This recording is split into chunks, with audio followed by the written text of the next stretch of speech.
Hey guys, and welcome to this What's New video for RenderCAD. Go to Studio, and I'll walk you through all of the new changes. Right away, you'll see we have a new user interface for the Studio.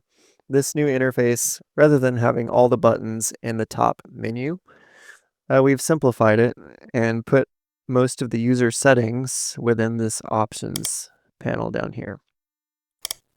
So still the same settings, but a nice clean interface. And we do have some new options to go over as well. So first, let me go over the new options, and then I'll walk you through how to use this new interface. One of the biggest changes in this update is that render realism has been improved by about 30%, give or take, depending on what you are rendering, as well as object placement. So the objects are more realistically placed within the scene. So one of the new options is cloud storage.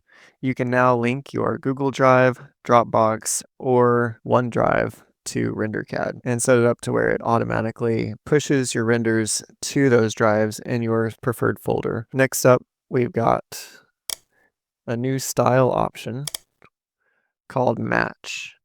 So what Match is going to do, it's going to take a reference image and replace the subject with your new subject. So we'll use that in just a moment. Next, we've got presets. I believe these were in a previous update, but I'll go ahead and bring them back to your attention since we're going over this in the new layout. So presets are going to be extremely valuable for efficiently saving your workflows.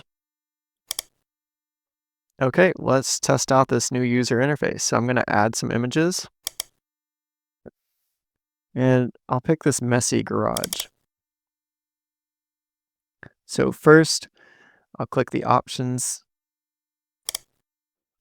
And then I already have a preset that I've made called Remove Clutter. Now if I click this preset, it fills out my prompt and applies the freeform style. So if I open these options back up, you'll see that freeform has been selected for the style, which just means it's going to try to do anything I tell it to do rather than just rendering a CAD image or something like that.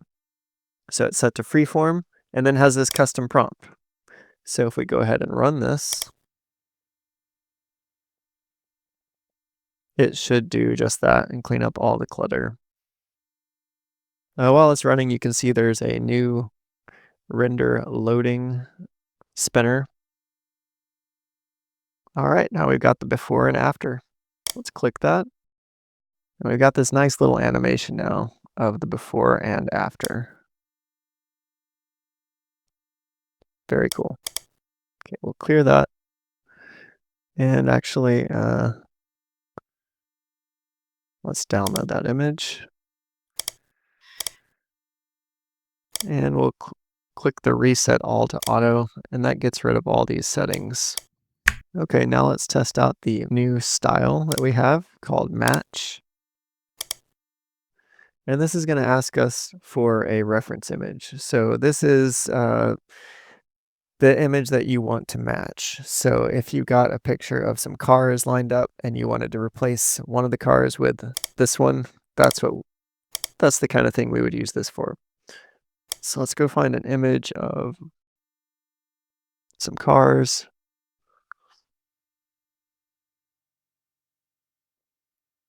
So this one looks pretty good. I was playing with this earlier, so okay, so now we've got our image that we're going to match, and then we need to upload the actual item we want to render. So we'll do this Perrin F1 race car. And that should be it for the match setting. So it should try to take this and match your reference image, but with this subject. So we'll render that. Let's check it out. Not bad. That's actually very good. So I'll show you the original image. There's the original. And then here is the one that we generated. Okay, now let's test out the presets. So we can make a custom preset. Let's open up options and let's change the style from exact, because what we're going to do in this preset that we're making is we want it to reimagine this as a 1960s retro future mechanical design. So we're going to take it and put it on freeform because we're making significant changes. We're not trying to keep it exact to the original design. And then condition we'll set to light wear.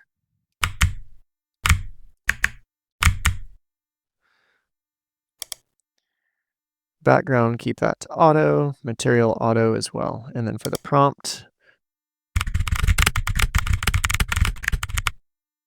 there we go, reimagine as a 1960s inspired retro future design with functional mechanical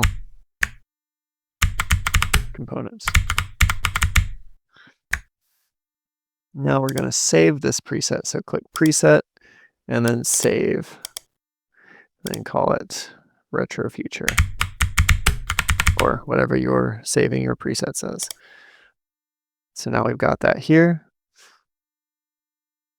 And if we were to reset all of these, get rid of them, pretend we're starting from scratch, and we want 3 of these designs. So I'm going to click the duplicate button on this tile, and we're going to render 3 of these with our retro future settings.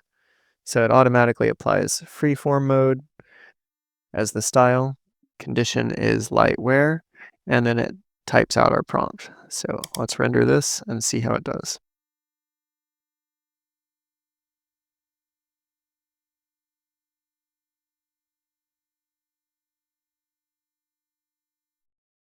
Let's check these out.